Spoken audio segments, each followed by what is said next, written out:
সমীর বাবু এবং সীমা দেবী নামে এক দম্পতি ছিল। তাদের 3 জন সন্তান ছিল। 2 জন সন্তান ছিল কন্যা সন্তান এবং 1 জন সন্তান ছিল পুত্র সন্তান। মধ্যবিত্ত পরিবার, খুব আনন্দ ফুর্তিতে আছে সংসারটা। তাদের আর কোনো সন্তান নেওয়ার ইচ্ছা ছিল না, কিন্তু ইচ্ছা না থাকা সত্ত্বেও সীমা দেবীর গর্ভে সন্তান আসে। যখনই জানতে পারে যে সীমা দেবীর গর্ভের সন্তান, তখন তারা স্বামী স্ত্রী মিলে সিদ্ধান্ত নেয় এই সন্তান তারা রাখবে না, কারণ মধ্যবিত্ত পরিবার 4 জন সন্তানকে কুলে পিঠে করে মানুষ করতে পারবে না। আর সেই কারণে তারা এই সন্তান না রাখার সিদ্ধান্ত নেন। আর এই খবরটা জানেন উনার ছোট বোন। উনার ছোট বোনের বিয়ে হয়েছে, 15 বছর হয়েছে, কিন্তু কোনো সন্তান নেই। খবরটা জানতে পেরে ছুটে আসেন ভাইয়ের কাছে। ভাইয়ের কাছে আসার পর ভাইকে বলল যে আমার বিয়ে হয়েছে 15 বছর, কিন্তু কোনো সন্তান নেই। অনেক প্রার্থনা করেছি একটা সন্তানের জন্য, কিন্তু ভগবান আমাকে কোনো সন্তান দেন। তোরা এই সন্তানটা নষ্ট করবি না, এই সন্তানটাকে আমাকে দিয়ে দিবি, আমি এই সন্তানটাকে মানুষ করব। তারপর সীমা দেবী এবং সমীর বাবু সিদ্ধান্ত নেয় সন্তানকে জন্ম দেওয়ার।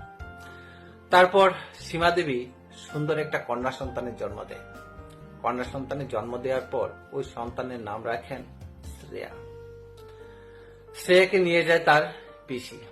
পিসি নিয়ে যাওয়ার পর তাকে মায়ের মতো করে মানুষ করেছেন। একটু একটু করে শ্রেয়া বড় হচ্ছেন।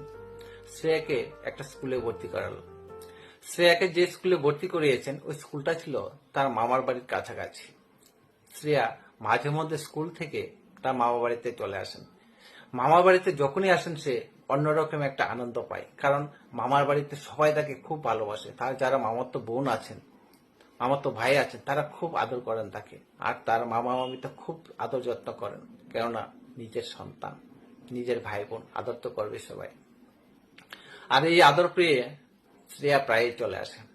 একটু একটু করে শ্রেয়া বড় হচ্ছেন এবং বড় হওয়ার পর সে জানতে পারে যে তার আসল মা বাবাই হলো তার মামা মামি, এবং তার মামাতো ভাই বোনগুলাই হলো তার আসল ভাই বোন।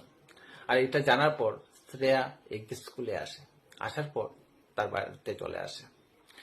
তার মামা বাড়িতে চলে আসার পর শ্রেয়া আর এখান থেকে যায় না। সে এখানে থাকতে শুরু করলো। কেউ আর তাকে তার পিসির বাড়িতে পাঠাতে পারছে না, কারণ সে জেনে গেছে তার আসল মা বাবা এটাই। তারপর শ্রেয়া এখানে একটু একটু করে বড় হচ্ছে। শ্রেয়া একটু বড় হলো। এবার শ্রেয়ার বাড়ির পাশেই একটা দোকান ছিল। ওই দোকানে একটা ছেলে দোকানদারি করত।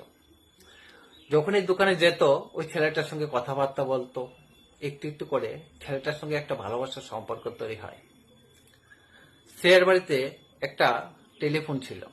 ওই ছেলেটা মাঝে মধ্যে শ্রেয়ার বাড়িতেও ফোন করত। আর এভাবেই তাদের একটা সম্পর্ক গড়ে ওঠে। এই গল্পের পরের ঘটনা যদি জানতে চান, তাহলে সঙ্গে থাকুন, পাশে থাকুন। পরবর্তী ভিডিওতে এর পরের কাহিনী আমি নিয়ে আসবো, তারপর তাদের কি হলো। ধন্যবাদ সবাইকে, ভালো থাকবেন।